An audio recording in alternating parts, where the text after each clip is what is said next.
Здравейте хора, сега отиваме на служебната кола Fiat. Това е кола и сега ще ви я покажем. Ето я. Ето тази бялата. Ето тук. Сега ще ви я покажем отвътре. Да, знам, защото сме на много етажи. И ще трябваше много. Ние сме на третия етаж. Сега не на нулевия. Сега слезем в него.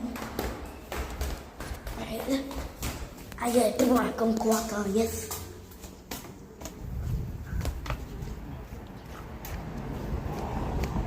Ето я. Чакайте да я отключим. Отключихме я. Ето. Стоп. И е отворено. Влизаме. Сега да я разгледате. Опа. Чуете тук. Вижте. Първо, километраж. Второ, скорости. Трето, много здрава ръчка. Отзад как изглежда. Днес, сега ще ходим до Декатлон да вземем едно кимоно за мене, защото учим джудо. Джудо сердика, както винаги.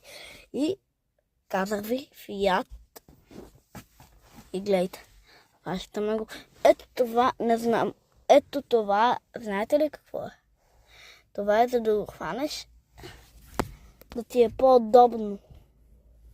Защото ако го хванеш тук, ще те завлие това тук. Тук, знаете ли какво е с това тук?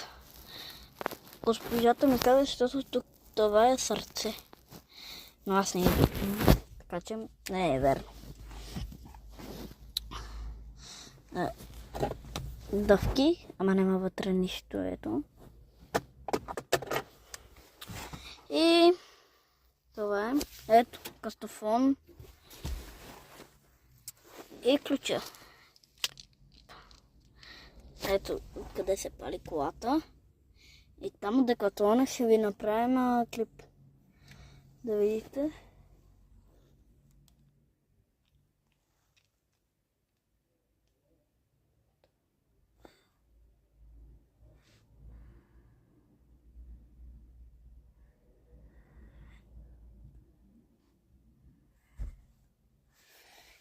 Така. Ето така живееме.